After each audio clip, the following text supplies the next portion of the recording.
환경은요, 어떤 특성이 있냐면 인간이 원래 지니고 있는 능력보다 더 큰 능력으로 증폭시켜주는 일이 아주 쉽습니다. 아까 아날로 환경은 뭐라고 그랬어요? 소중히 여긴다고 그랬어요. 새로운 것이 나와도 옛 것에 대해서 소중히 여기는 그런 마음. 그러나 디지털 환경은 쉽게 얻은 거기 때문에 쉽게 버려요. 실수를 용납하자. 에러 나오면 딜리트 해버립니다. 지워버립니다. 보십시오. 율법도 그와 같습니다. 근데 우리는 압니다. 율법을, 그 완벽함을 말하는 율법을 우리에게 왜 주셨습니까? 지킬 수 없다는 걸 아는 거예요, 우리가. 그래서 누구를 찾습니까? 이 율법의 온전한 요구를 응당하여 받아내신 예수 그리스도, 그분을 찾게 되는 것이에요. 그분을 통해서 우리가 의롭게 된 것입니다. 묶였던 자들을 자유케, 포로된 자를 자유케, 제 대신 화관을 씌우며 바꾸시겠다. 이게 예수님을 향한 예언입니다.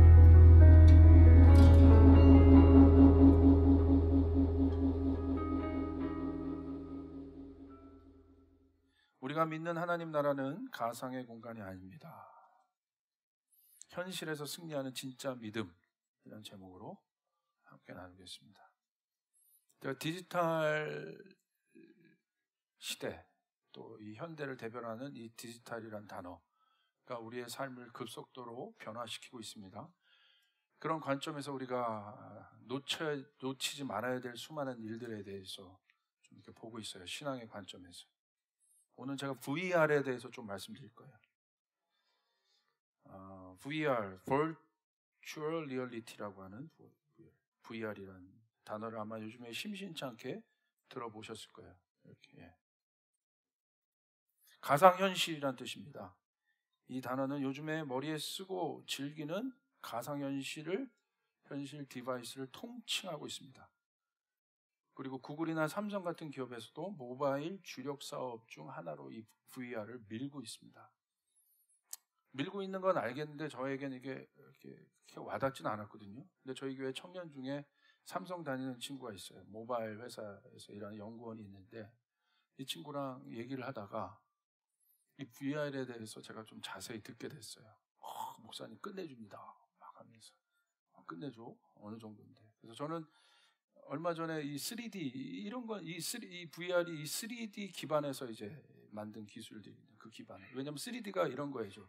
어떤 이 화면이 있으면 그것을 다른 각도로 이렇게 겹쳐서 거기서 나오는, 그러니까 눈의 착시들을 통해서 뇌가 공간감을 느끼게 하는 게 3D예요. 입체적인 공간감. 예. 그러니까 VR은 그 기반 위에서 이게 또 작은 화면을 또 이렇게 분할해서 우리가 그것을 또 이 뇌가 실제적인 그 공간감을 느낄 수 있도록, 그 안에 입체적으로 느낄 수 있도록 만든 게 또 이 VR. 그래서 제가 3D를 그렇게 좋아하진 않아요.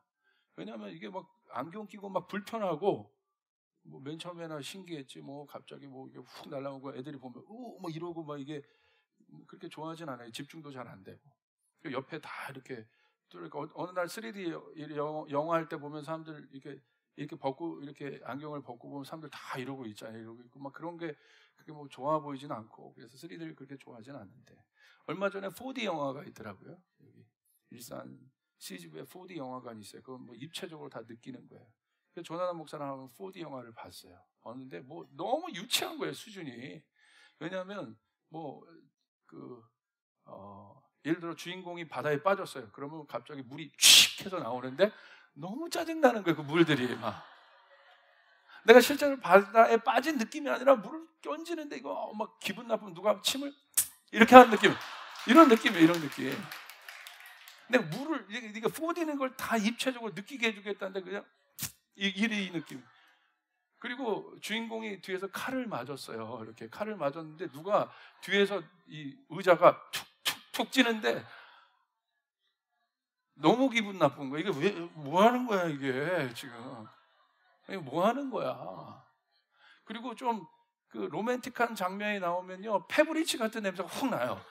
로맨틱한 향기를 느끼라고. 도대체 이런 일차적인, 도대체 이게 사람을 고려하지 않는 이런 거. 그래서 제가 되게 이 4D 싫어해요. 하나도 현실감이 없는. 근데 제가 VR을 보면서 제가 이게 설명을 들었어요. 그 친구한테. 제가 그래도 그 친구를 좋아해요. 그래서 신뢰한다 이거예요. 그 전문가니까. 그래서 제가 실험을 해봤어요. 체험을 해봤어요. VR을 껴보고 너무 현실감이 깜짝 놀랐습니다. VR 한번 이게 체험해보신 분 있나요? 여기서? 이 문명의 혜택을 좀 누리세요. 여기 로페스타래. 여기 라페스타에 VR 방이 생겼어요. 그러니까. 할렐루야. 근데 이게 너무 실감 나는 거예요. 그래서 이거 끼고 있으면 360도 이렇게 볼 수 있고, 내가 여기서도 뭐 다 보고, 내가 예를 들어서 이런 것들을 뭐 좋은 콘텐츠로 하면 아이들, 우리 홍해 설교할 때, 홍해 아이들 이거 기어 사는데 3만 원도 안 돼요. 싸. 그럼 우리 아이들만 50명 있다고 하면 그거 다 사준 다음에 교회에서 다 끼고 전도사님이 이렇게 홍해 컨텐츠 딱 열어가지고 설교하는 거예요. 자, 우리가 홍해에 있다. 그럼 애들 딱 끼고 우와 막 이러면서 뭐 이렇게 여기 한 500명 넘게 앉아 계시니까 이 VR을 다 써서 여기 천국입니다. 그럼 보고요. 와, 이분이 아브라함이고요. 와, 뭐 이렇게 이런 설교도 제가 한번 해보고 싶은데 말 안 들면 지옥 확 바꿔가지고. 집사님 안 보이네 여기 막 이러면 큰일 나죠. 근데 제가 경험했던 건 너무 현실적이었다. 그리고 초기 발전인데도 이 정도 현실감을 갖는다면 앞으로 더 하겠다. 이게 무궁무진하겠다. 왜 이런 글로벌 기업들이 차세대 주력 사업으로 이걸 잡았겠다. 그래서 제가 되게 어떤 놀라기도 했지만 이 기술의 발전이 가져오는 미래의 변화에 대해서 굉장히 많은 생각을 했어요. 왜 이것들 우리가 신경 써야 하는가? 잘 생각해 보세요. 모바일이 생겼을 때요. 여러분, 이 모바일의 개발로 인해서 우리의 인간의 삶이요 엄청나게 많이 달라졌어요. 삶의 형태가 달라졌다는 거예요. 그러니까 이 핸드폰이 있었을 때와 핸드폰이 없었을 때를 한번 생각해 보십시오. 그리고 이 변화는요, 우리 밑에 있는 아이들 세대 때는 여러분 말할 수도 없습니다. 이 변화. 삶의 한 형태가 됐고 실제적인 우리 삶을 변화시키고 있다는 거예요. 그래서 제가 관심을 가질 수밖에 없는 거예요. 그냥 내가 전화하는 용도로만 쓰는 것이 아니라 이 모바일의 개발이 우리의 삶의 형태 자체를 바뀌었고 가족관계를 바꾸고 있고 사람의 인성 자체들을 바꾸고 있습니다. 근데 이거보다 더 실감나는 일들이 이 기술들이 그 다음에 제가 VR을 보니까 앞으로 다가올 미래가 어떻게 될까 좀 걱정이 되더라고요.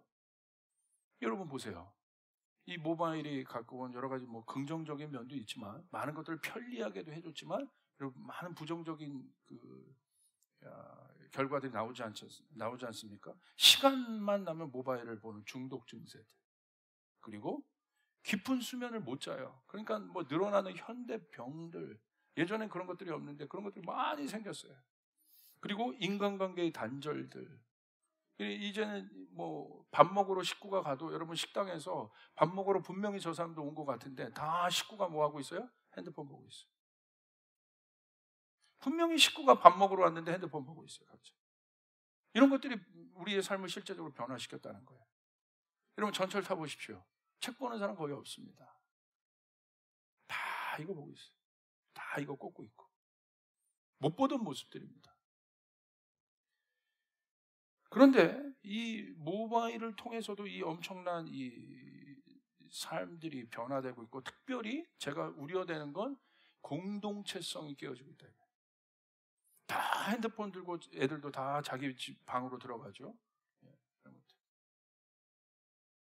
그러니까 제가 우려가 되는 게 공동체성이 깨어지고 개인주의, 이기주의 또는 집단적 폭력성, 자기 자신을 감추고 집단의 이익으로 자신의 이익을 표출하는 삶.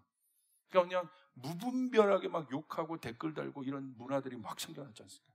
자기가 갖고 있는 어떤 분노와 화를 어떤 타겟을 하나 잡아서, 예를 들어 그것이 공인이라면 그거 하나 잡아서 집단적으로 뭐 피라냐가 달려든 것처럼 물고 뜯고 하는, 자기 익명성 안에서 막 그 일들을 하고 있지 않습니까? 한 사람의 인생을 막 끝내버리는 그런 일들이 이 인터넷에서 이 인터넷 살인들이 진행되고 있지 않습니까? 인격이 없죠. 막 닦아발리는 거죠. 집단적 폭력성이라고 저는 좀 이걸 달았어요. 그게 뭐예요? 그 집단 속에서 누리는 그 폭력, 자기 자신을 감추고, 그런 것들이 생겼어요. 그런데 가상현실은 더 심각할 것 같아요. 유익한 점이 물론 많아요. 교육시킬 수 있어요. 먼 공간에. 이게 이제 2020년이 되면 5G가 된대요. 5G. 5G가 뭐예요? 엄청난 속도예요. 속도. 이 디지털한 속도를 말하는데, 여러분 영화 한 편을 5G가 되면 2020년 얼마 안 남았어요. 상용화가 된대요. 영화 한 편을 1초에 받을 수 있어요. 할렐루야. 와, 좋으세요? 영화 한 편을 봤는데 1초예요. 그것이 2020년에 상용화가 된대. 그 속도가 우리의 삶을 변화시킬 것들, 지금도 엄청난 속도로 변화되고 우리가 따라가기 급급한데, 지금 보십시오. 물론 유익한 점이 굉장히 많아요. 뭐 교육도 있을 수 있고 환자 재활 치료 등에도 사용될 수 있어요. 가상현실 뭐 그런 거. 이제 이 보이지 않는 그런 가상적인 세계를 여러분 현실감 있게 보여주려고 하니까 여러분 얼마나 많은 데이터가 전송이 돼야 되겠습니까? 이 데이터를 처리하는 것이 문제인데, 이 속도가 그것을 현실만큼 가능하게 해주는 거예요. 야, 엄청난 속도를. 물론 좋은 점이 굉장히 많지만 제가 우려하는 점은 이것입니다. 모든 사람들이 이런 가상현실 안에 있다면 왜 이렇게 특별히 젊은이들 안에 이런 일들, 왜 이런 일들이 점점 개발될까요? 제가 질문하고 싶은 건 그거예요. 그 가상의 공간이 현실입니까? 제가 유튜브 같은 경우도 벌써 VR 해가지고 컨텐츠를 찾아봤어요. 여러분, 안 좋은 컨텐츠들도 지금 너무 많이 올라 있는 거예요. 음란한 컨텐츠, 포르노, 섹스, 이런 게 좋은 컨텐츠들도 올려 있지만 이런 컨텐츠들 너무 이거 끼고 정말 사이버적인 그런 일들을 하는 거예요. 그런 컨텐츠들이 막 무분별하게 지금 다 올라요. 그러니까 사람들이 뭐예요? 이거 끼면 뭐가 되냐면 내가 모든 것을 할 수 있어요. 시 공간을 초월해요. 내가 오늘 에펠탑 가고 싶으면 에펠탑에 있는 컨텐츠 딱 껴가지고 보면요, 거기서 너무나 실감 있게 내가 마치 에펠탑에 온 것처럼 그것을 느낄 수 있다 이거예요. 홍해 가고 싶으면 홍해 볼 수 있고, 저기 만리장성 갈 수 있으면 내가 그거 끼면 다 볼 수 있다 이거예요. 그러니까 인간이란 존재가 기본적으로 보세요, 시간과 공간의 제약을 받는 존재예요. 이것이 인간의 정의입니다. 한계가 아니에요. 인간은요, 중력의 제한을 받아요. 물속에 들어가면 숨 못 쉬어요. 이게 인간이에요. 제약이 있다는 거예요. 한계가 있다는 거예요. 리미테이션이 있다는 거예요. 그 프랑스의 어떤 영화 보니까 신에게 도전하는 영화였어요. 신이 그런 거 왜 인간에게 다 한계를 가졌냐? 너무 악한 신 아니냐? 그래서 나중에 결론이 그런 것들 다 풀어버려요. 어떤 인간이 올라가서 컴퓨터 프로그램을 다 바꿔버렸어. 그러니까 인간이 막 중력도 이기고 막 굉장히 좋은 것 같죠. 여러분, 그거 보세요. 굉장히 좋은 것 같지만 질서가 없어요. 혼돈으로 들어가는 겁니다. 이 제약이 있다는 것, 동물의 제약이 있고 인간의 어떤 제약이 있고 각자 자연의 어떤 제약들이 있다는 건 뭡니까? 질서 있게 뭔가 돌아가고 있다는 것이에요. 잘 생각해 보세요. 근데 인간의 욕심으로 인해서 이런 질서들, 자연의 이런 일들이 실제로 파괴되고 있고, 그러니까 여러분 말도 안 되는 그런 자연재해들이 점점 더 증가되고, 뭐냐면 자연도 넘지 말아야 될 선들을 넘고 있는 거예요. 왜? 누구 때문에? 인간 때문에. 그러니까 인간이란 정의 자체를 가만히 생각해보세요. 시공간에 제약이 있는 존재라는 거예요. 그런데 이 가상현실은 시공간에 제약이 없습니다. 자기가 원하면, 여러분, 자기가 모태솔로였던 남자애들도 컨텐츠에 있는 자기가 원하는, 예를 들어서 어떤 이성이라면 이성들 다 만들 수 있는 거, 만나볼 수 있는 거, 이거 끼고. 그리고 그 속에서 자기가 만족할 수 있는 거예요. 그리고 자기가 만약에 학교에서 날마다 왕따 되고 연약한 사람이라면 가상현실 공간에서는 자기가 얼마든지 강한 사람이 될 수 있어요. 그런데 그것을 너무나 현실감 있게 갖다 주니까 여러분 거기에 빠져드는 거예요. 끼고, 이미 일본 같은 경우에는요, 오타쿠들이 이미 많은 곳인데, 이미 이 VR 콘텐츠들이 엄청나게 많아요. 가뜩이나 혼자 사는 사람들인데, 일본에 가서 여러분 식당 같은 데 가보셨어요? 패스트푸드점에 가보셨어요?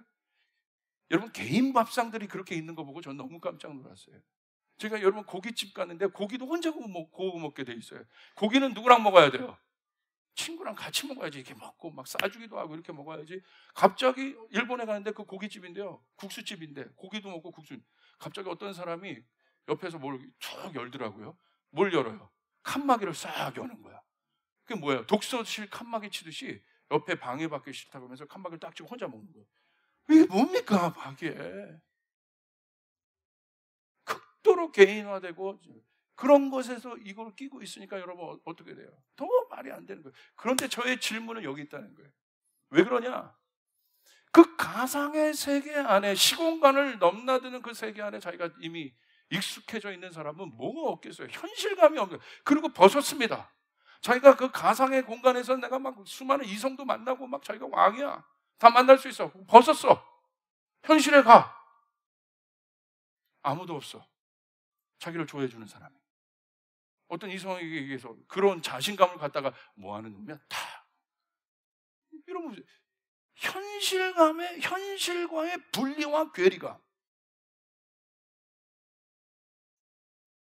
여러분, 성경의 가장 중요한 사고는 뭐냐면요, 하늘과 땅이 통합되는 거예요. 할렐루야. 그게 하나님의 속성이에요. 에하드, 하나 되는 거. 우리가 이 땅에 살지만 하늘의 정체성을 갖고 사는 사람이에요. 이 땅과 하늘이 분리되어 있지 않다는 거예요. 이게 히브리적 세계관이에요. 하늘과 땅이 하나가 되어 있다. 할렐루야. 예수님을 믿는다는 거. 예수님을 그러므로 믿음으로 말미암아 그 영적인 세계를 믿는 사람이, 그래서 예수님이 뭐라고 그랬어요? 예수님의 어떤 중요한 기도 중에 하나, 우리에게 가르쳐주는 기도, 뜻이 하늘에서 이루어진 것처럼 땅에서 이루어지이다. 여러분, 그 일들이 일어나길 바랍니다. 그거잖아요. 그런데 여러분, 이 헬라 철학에 근거한, 또 더 근본적으로 나가면 많은 또 연구도 있겠지만, 근본적으로 뭡니까? 분리시키는 거. 이 삶을 분리시키는 거, 현실을 분리시키는 거. 왜? 현실은 고통이에요. 여러분, 현실에서 그렇게 할 수 있겠어요? 여러분, 에펠탑 그렇게 쉽게 갑니까? 여행 한번 가려면 어떻게 해요? 돈 모아야죠, 뭐 해야죠, 여권도 만들어야죠, 뭐 해야죠. 수고가 필요하고 땀이 필요해요. 노력이 필요해요. 안 될 수도 있어요. 비자도 받아야 돼요. 이게 현실이에요.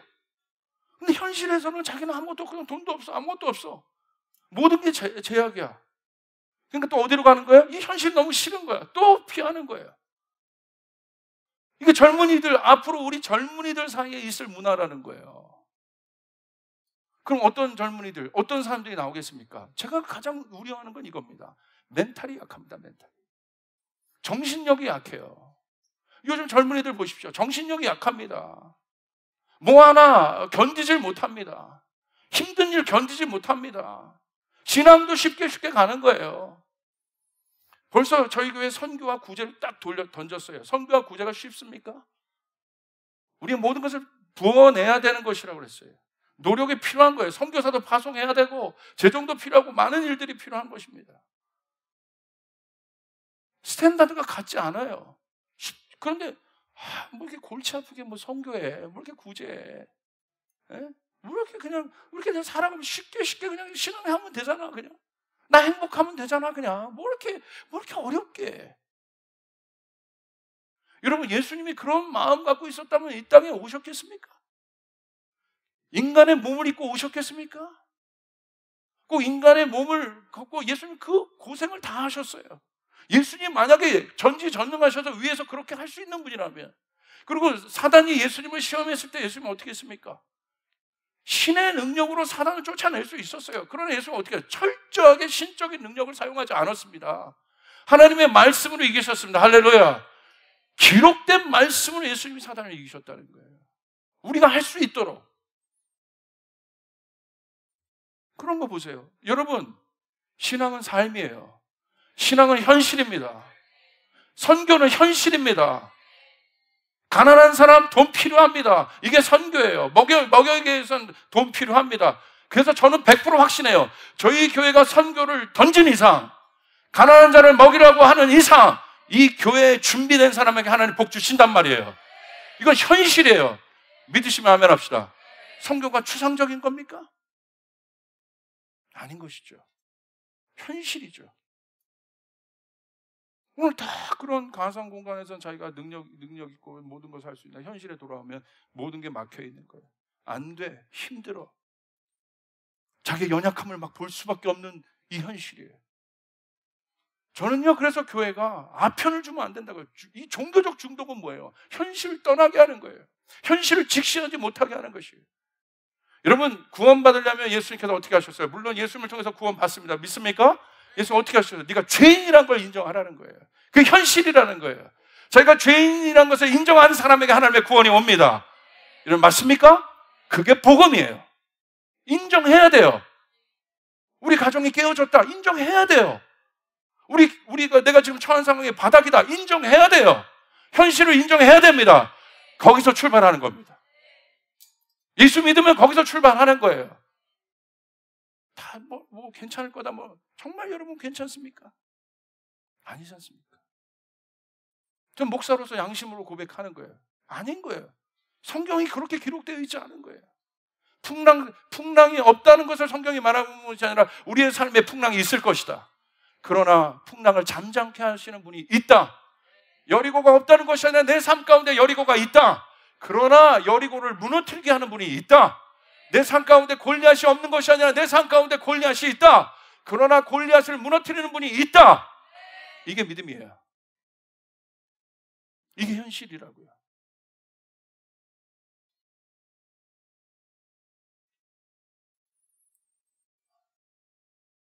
성경의 관점을 보겠습니다.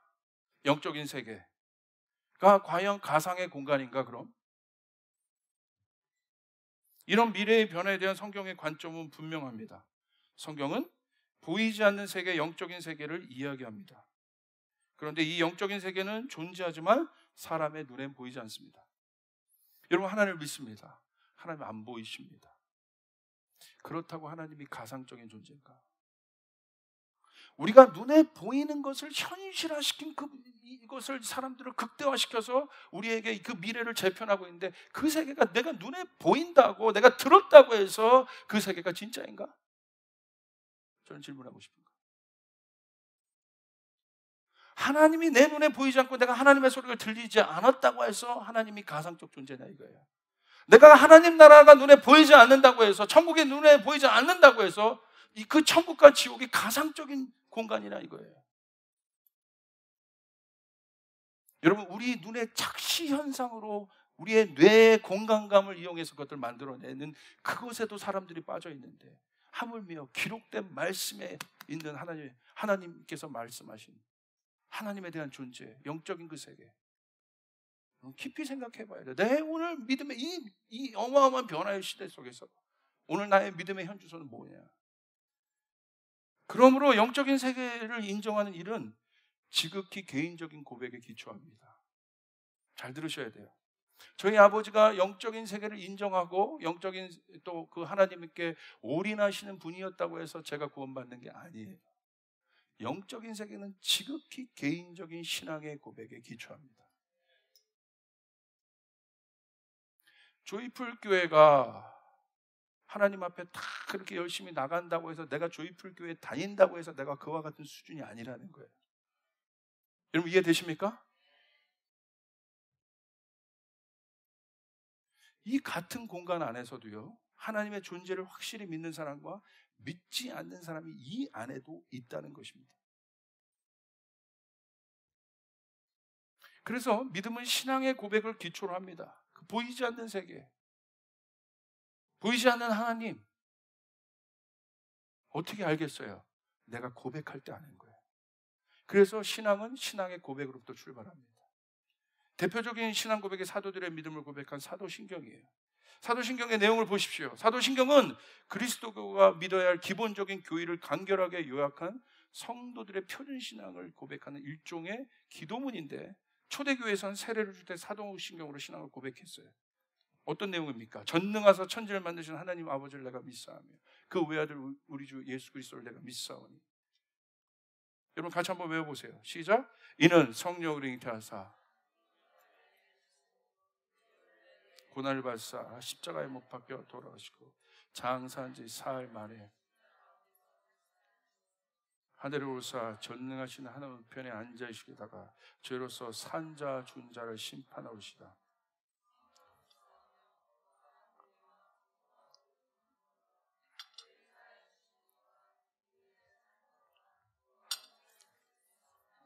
성도들의 신앙 고백인 사도신경은 무엇으로부터 출발합니까? 초대교회의 신앙 고백이에요. 나는 하나님을 믿는다. 예수 그리스도를 믿는다. 동정녀로 잉태하여 태어나신 사건을 믿는다. 그분이 십자가에서 그분이 죽으시고 부활하신 일을 믿는다. 심판으로 이 땅에 오심을 믿는다. 성령이 계신 것을 믿는다. 성도가 서로 교통해야 되는 것을 믿는다. 죄를 사하여 주신다는 것을 내가 믿는다. 내가 다시 살고 영원히 사는 것을 믿는다는 개인적인 고백이 사도신경이에요. 할렐루야. 믿는다는 거예요. 고백이에요. confession. 보이지 않는 영적인 세계, 보이지 않는 하나님 어떻게 알겠습니까? 내 눈으로 봤다고 해서 믿겠습니까? 여러분, 예수님이 이 땅에 오셔서요, 하나님이 육신이 돼서 오셨는데도 사람들이 안 믿었어요. 여러분은 믿으실 것 같아요? 내가 보이면 믿는다고. 요 문제, 보이는 이 문제 해결해 주시면 하나님 내가 믿겠다고 그런 분들이 있어요. 해결해 주신 분들 많거든요. 근데 왜 흔들리십니까? 이 문제가 하나님인가요? 안 그래요. 믿음은 그런 게 아니라는 거예요. 보이지 않는 세계는 그렇게 증명되는 것이 아니라는 거예요. 보이지 않는 하나님은 여러분의 믿음의 고백이 있을 때 증명되는 것이에요. 먼저 고백하시는 거예요. 그게 믿음이에요. 나는 믿는다. 하나님이 계심을 믿는다. 여러분 믿습니까? 그 하나님이 내 삶의 주인이심을 믿는다. 다른 겁니다. 뿌리가 다른 겁니다. 여러분 개인적 신앙 고백의 중요성 보세요. 예수님께서 베드로의 고백 위에 교회를 세우셨다는 사실은 놀라워요. 언제 교회가 섰습니까? 교회란 어떤 곳입니까? 우리가 교회로 모여 있는데 교회란 어떤 곳입니까? 교회의 출발은 무엇으로부터 시작됩니까? 베드로가 이렇게 고백합니다. 시몬 베드로가 대답하여 이르되 주는 그리스도시요 살아계신 하나님의 아들이시니이다 고백했어요. 그러니까 예수님이 뭐라고 했어요? 예수께서 대답하여 이르시되 바요나 시몬아 내가 복이 있도다. 이를 내게 알게 한 이는 혈육이 아니요 하늘에 계신 내 아버지시니라. 또 내가 내게 이르되 너는 베드로라. 내가 이 반석 위에 내가 내 교회를 세우겠다. 할렐루야. 그 고백, 모든 사람이 내가 누구인지 모르는데 너는 내가 누구인지 안다고 고백했어. 오늘 여러분의 모든 일들이 이루어지려면 여러분 하늘의 일들이 여러분에게 풀어지길 원하십니까? 하늘의 복을 받기를 원하십니까? 먼저 고백해야 된다는 것이에요. 흔들리지 말는 고백이 있어야 된다는 것이에요. 오늘 베드로는 한 것이 아무것도 없어요. 그냥 예수님 누구신지 고백했을 뿐이에요. 그는 그리스도시요 살아계신 하나님의 아들입니다. 복되도다. 내가 이 고백 위에, 네가 한 그 고백의 터 위에 내가 내 교회를 세우겠다. 그러므로 교회는 어떤 곳입니까? 이 고백을 한 사람들이 모이는 곳이에요. 여러분 맞습니까?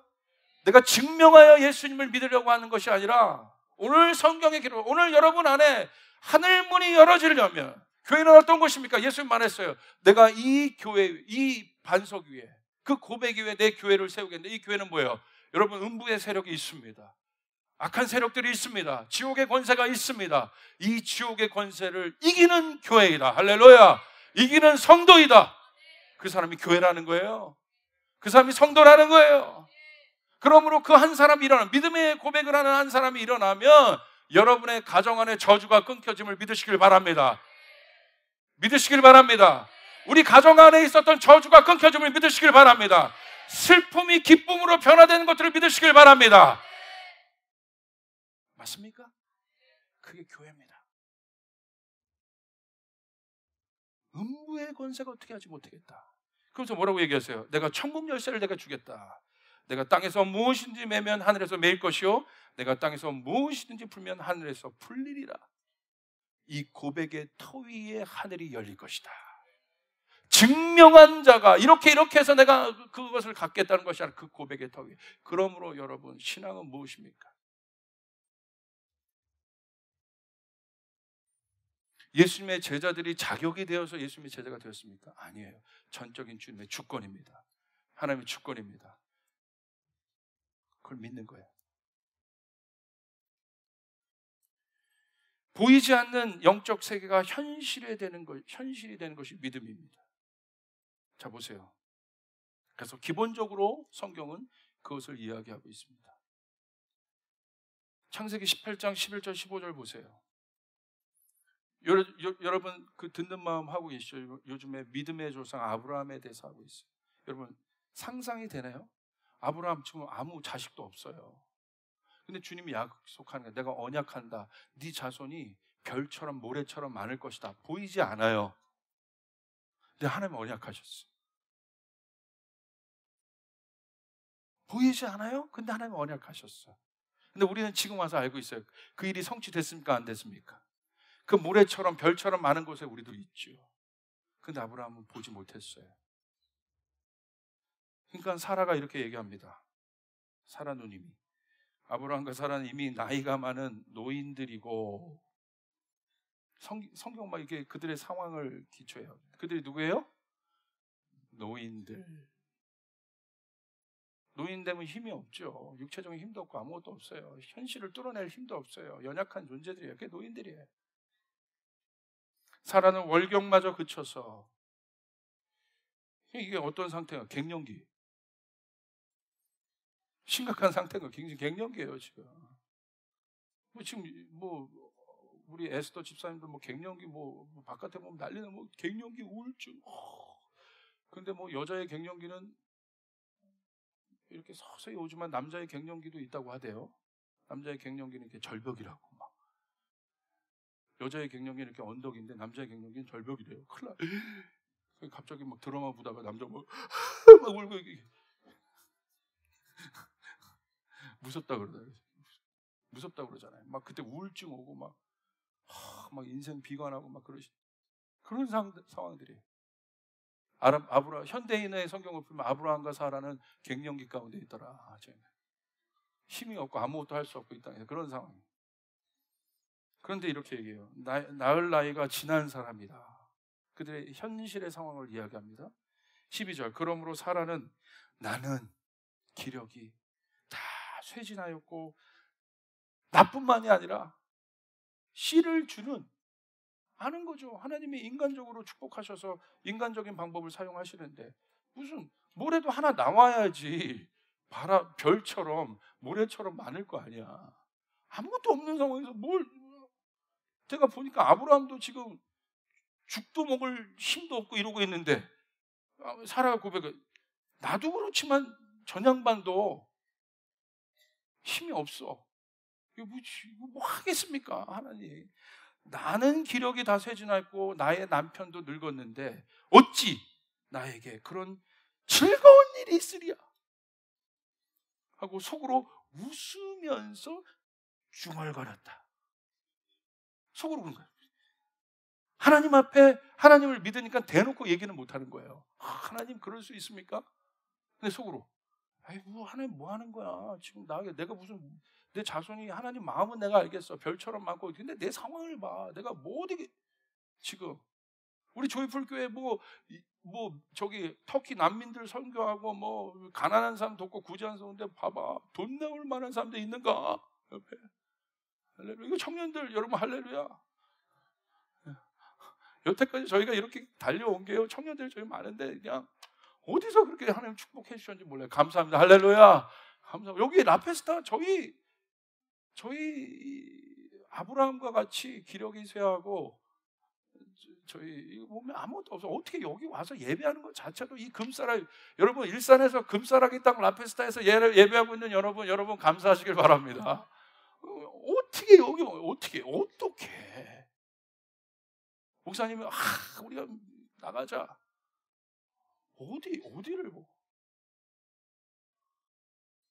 제가 나가자. 한 10억 헌금하십시오. 하실 분. 지금 믿음으로 하는 거 말고 믿음으로 하는 거 말고. 근데 잠깐요. 자, 주님 나를 그렇게 사용하여 주십시오라고 고백하는 분 손 들어보세요. 근데 상황은 형편없는데 아브라함 이게 지금 10억 정도가 아니에요? 네 자손이 별 같다. 네 자손이 모래 같다. 모래가 얼마나 많아요? 시므온 전사님 모래 씌워봤어요? 전사님의 자손이 모래처럼 많아지길 바랍니다. 목사님 하나하나 낳고 얘기하세요. 하나하나 낳고. 지금 그런 상황이에요. 하나도 못 낳는. 지금 시몬보 전사님처럼 좀 건강한 사람에게 하나님의 언약이 왔으면 좀 이해가 돼요. 이해가 갖고 낳고. 합리적으로 이해해야 되는데 지금 사라가 그런 상황이야. 합리적으로 이해가 안 되는 상황이에요. 보이지 않는 세계가. 하나님 보이지 않아요? 하나님 말씀하신 것도 보이지 않아요? 하나님이 언약하신 것도 보이지 않아요. 어떻게 보면 가상 같아요. 그때 주님께서 아브라함에게 말씀하셨다. 어찌하여? 우리 주님이 이거 다 듣고 계신 거예요. 전혀 잠깐. 어찌하여? 주님도 열받은 거예요. 지금 어찌하여? 그렇게 보여줬는데 저것이 주님이 여러분 이게 실감나게 성경을 들어야 돼요. 예수님이 쓰셨던 언어는요 시장 언어. 그래서 여러분 천민들이 그렇게 이해한 거예요. 예수님이 복 있는 자는 그냥 야 인마 복 있는 자 이런 거야 이게.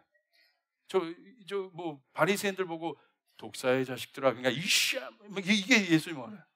시장 언어. 이거 예수님 하나님 어찌하여 사라가 웃으면서 늙은 나이에 내가 어찌 아들을 낳으려 하느냐? 근데 주님이 그러시죠. 14절. 주님 존재를 이야기하십니다. 주님은 어떤 분이십니까? 우리 크게 있습니다. 시작. 나 주가. 여러분 묻습니다. 주님이 하실 수 없는 일이 있습니까? 주님에게 능치 못할 일이 있습니까? 우리 교회 갑자기 아멘이 약해졌어. 주님에게 능치 못할 일이 있습니까? 주님에게 능치 못할 일이 없습니다. 그분은 시간을 초월하십니다. 그러나 공간을 초월하신 존재입니다. 그분이 우리의 하나님이십니다. 하나님 알고 계신 거죠. 다음 해 이맘때에 내가 다시 너를 찾아오겠다. 그때 사라에게 아들이 있을 것이다. 사라는 두려워서 그때서야 거짓말했어요. 저는 웃지 않았습니다. 얼마나 이게 간사한. 저는 웃지 않았어요. 하나님 저는 웃지 않았어요. 저것이. 그러나 주님께서 말씀하셨다. 주님도 너무 옹졸한 것 같아. 아니다 너는 웃었다. 저 웃지 않았. 아니야 너는 완벽하신 하나님. 그러므로 여러분 불평하지 말라는 거예요. 축복하시라는 거예요. 언약을 가진 사람은 그렇게 사는 거예요. 보이지 않을까? 여러분 보였다면 여러분 그렇겠어요? 아니죠. 믿음은 그런 게 아니라고 그랬잖아요. 하나님께서 말씀하신 그 언약이 가상 현실이었습니까? 그것은 리얼이었습니다. 그것은 실제였습니다. 오늘도 하나님이 여러분에게 말씀하십니다. 그것은 가상이 아니에요. 하나님의 언약은 보이지 않지만 가상 같지만 그것은 오늘날 내 현실에서 움직이는, 현실에 괴리감을 주는 것이 아니라 현실에서 나를 살게 하고 나를 이기게 하는 하나님의 말씀이 사실임을 믿으시길 바랍니다. 그래서 여러분 하나님 찾는 거예요. 오늘 내 자녀 가운데 움직이시는 하나님의 말씀은 사실입니다. 오늘 내 사업 가운데 움직이시는 하나님의 말씀은 사실입니다. 오늘 우리가 선교하는 프로젝트 가운데 움직이시는 하나님의 말씀은 사실입니다. 그러므로 제가 예언합니다. 믿음이 있는 자만 취하십시오.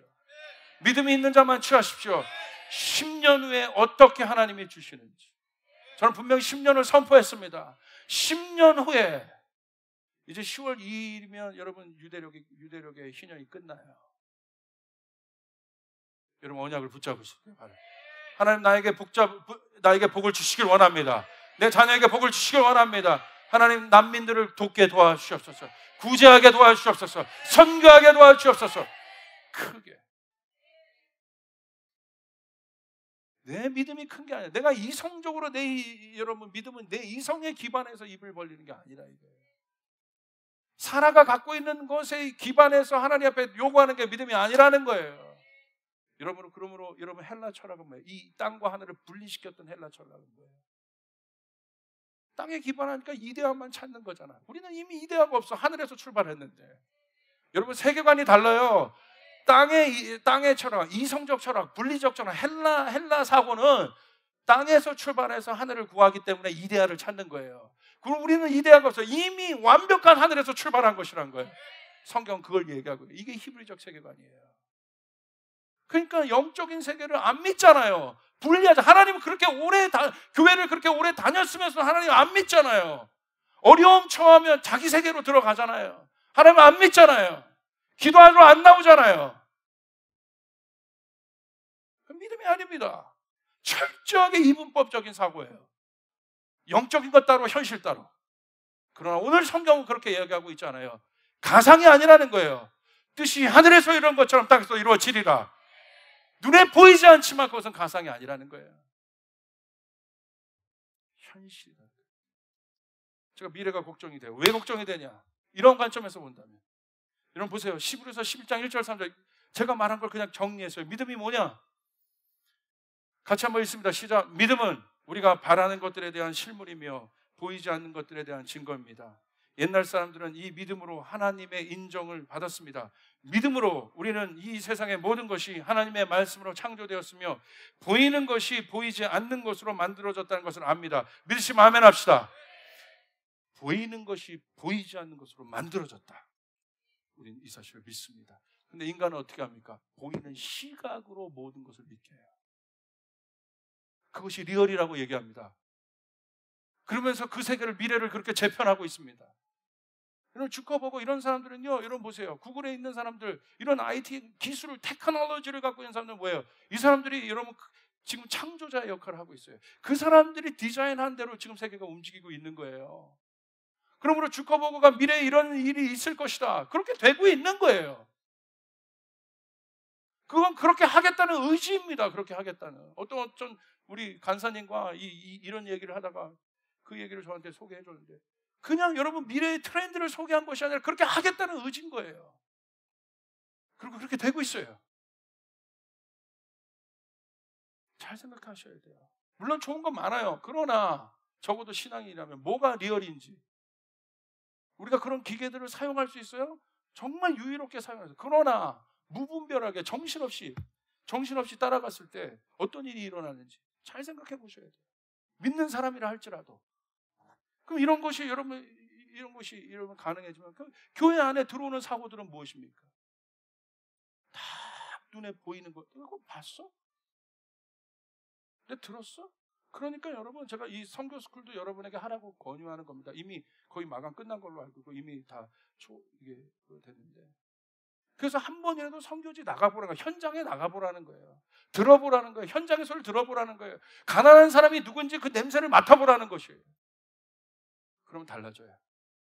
유튜브로 보는 난민들이랑 내가 가서 본 난민들은 다른 거예요. 내가 도와야 될 사람들은 다른 거예요. 현실입니다. 현실. 제가 다음 세대를 위한 목회를 실제적으로 뛰어드는 이유도 뭘까? 책 쓰고 다음 세대가 이렇게 할 때 강의할 수 있어요. 그러나 현실이 없으면 뭐예요? 내가 현실에서 다음 세대가 이게 싸우고 있지 않은 그 사람의 말을 누가 믿겠습니까? 그런 현실은 어려워요. 이상이 아닙니다. 하나님의 말씀은 너무나 좋아요. 그러나 이 하나님의 말씀을 내가 온전히 살아간다는 게, 이것을 갖고 살아간다는 것은 쉬운 일이 아닙니다. 이웃을 사랑하라고 하나님 말씀하셨어요. 그러나 이웃을 내가 내 힘과 몸을 다해서 이웃을 사랑하는 것은 쉬운 일이 아닙니다. 공동체가 중요하다는 것을 알고 있어요. 그러나 공동체에 들어가기 위해서 내가 내 자신을 깎고 내 자신을 낮추고 저 사람을 높이는 그런 일들은 쉬운 일이 아닙니다. 이게 현실입니다. 우리는 할 수 없습니다. 그러므로 현실. 연약한 인간은 여러분 이 현실 속에서 우리가 결국은 뭘 고백하냐? 어떻게 골리앗을 이깁니까? 어떻게 여리고가 무너집니까? 어떻게 우리 같은 수준이 어떻게 그 난민 하나 나라를 먹이겠습니까? 말도 안 돼요. 우리가 하는 것은 그 현실 앞에서, 그 여리고 앞에서, 그 골리앗 앞에서 뭐 하는 겁니까? 내 의지를 가지고 저거 넘어버리겠다가 아니라 하나님 나라는 할 수 없다고 고백하는 것이에요. 그게 십자가예요. 그러면 하나님 나라가 역사하시는 것입니다. 그거 깨달은 거예요. 하나님이 해가신다는 거예요. 그 사람은 기도합니다. 그 부모님은 기도합니다. 내 자녀를 위해서 기도합니다. 아멘. 그러므로 우리가 싸워야 될 일입니다. 결론. 성경은 이렇게 결론 짓고 있어요. 에베소 6장 11절 13절. 우리가 누구인지, 교회가 무엇인지, 그러므로 마귀의 관계를 능히 대적하기 위하여 하나님의 전신갑주를 입으라.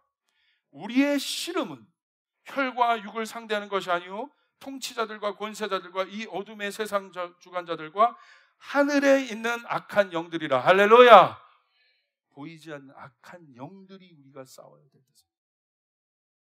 그러므로 하나님의 전신갑주를 취하라. 이는 악한 날에 너희가 능히 대적하고 모든 일을 행한 후에 서기 위함이라.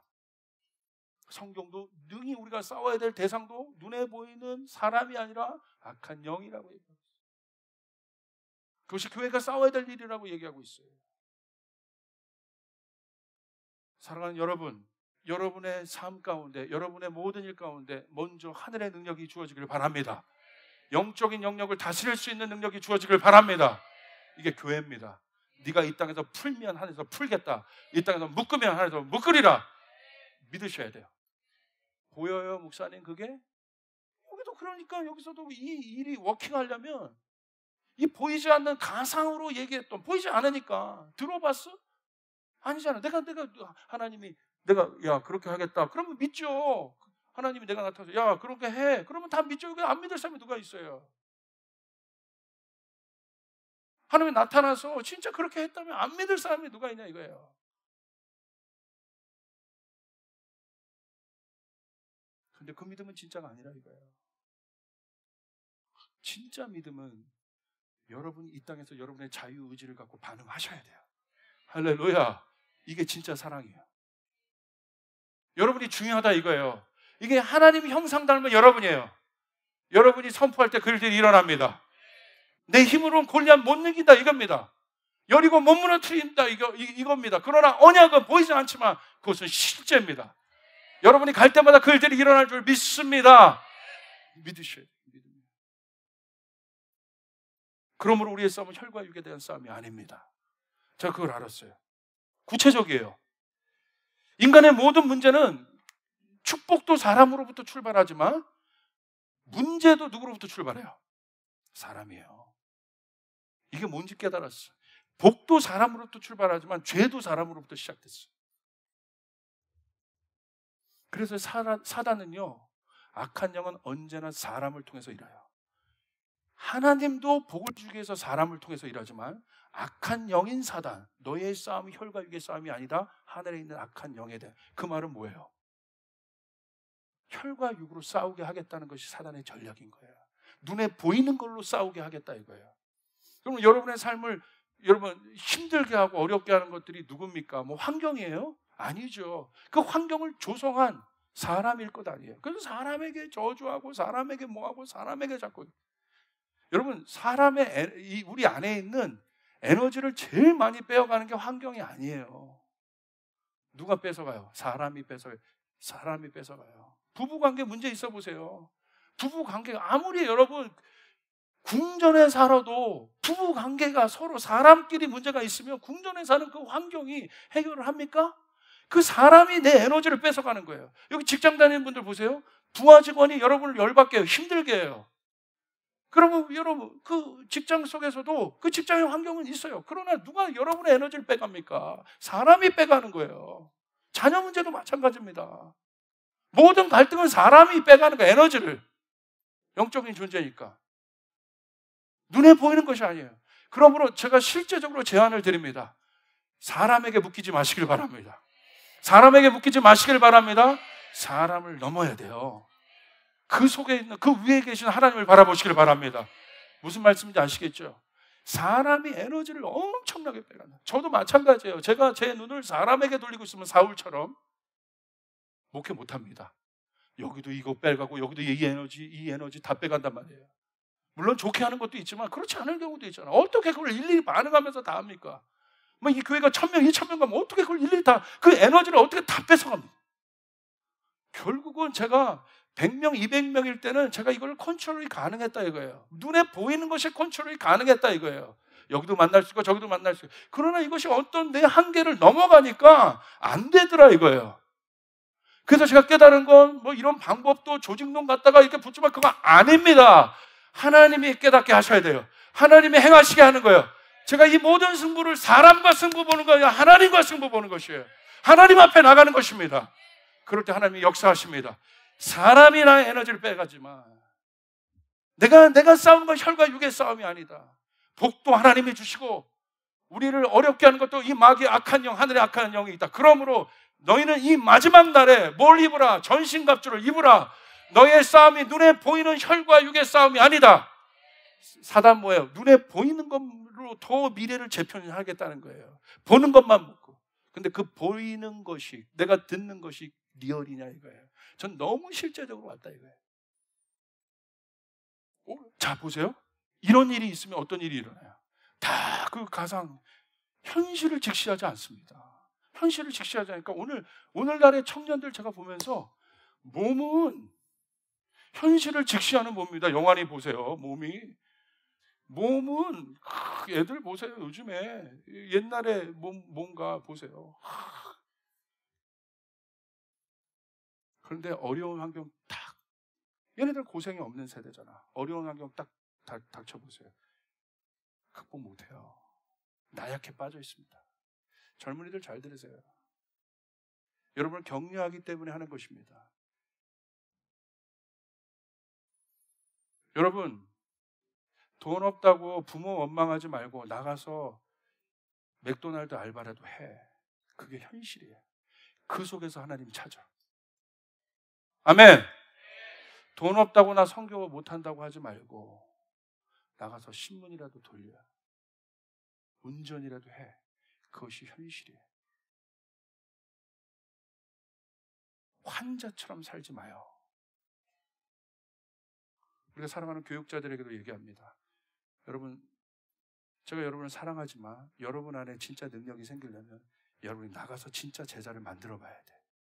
그것이 현실입니다. 축복합니다. 주어진 거 먹는 게 아니라 이거예요.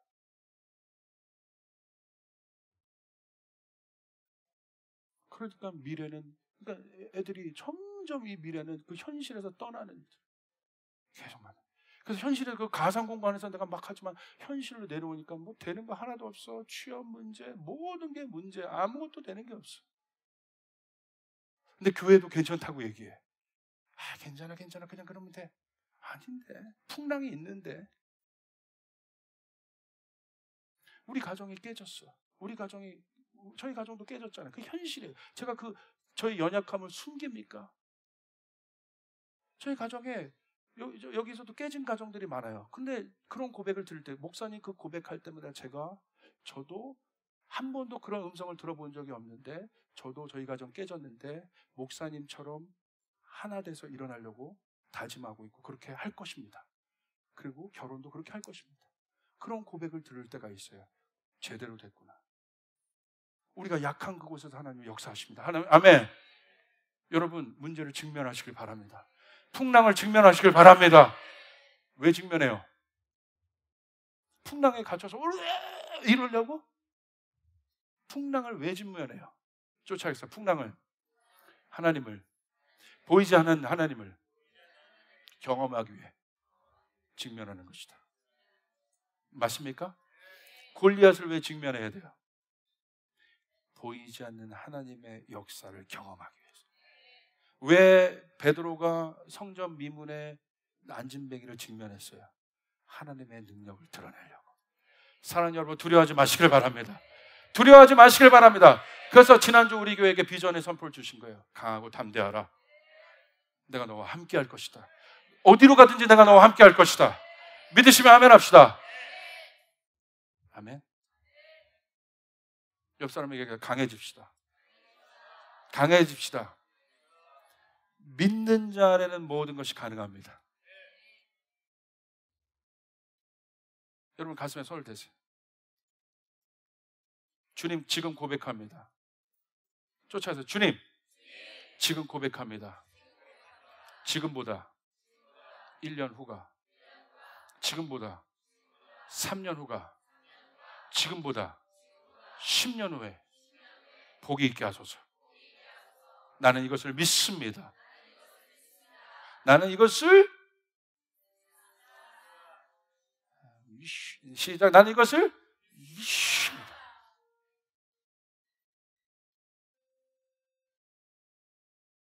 눈을 감아보세요. 하나님께서 여러분의 그 마음밭에 그림을 지금 그리시기를. 아멘.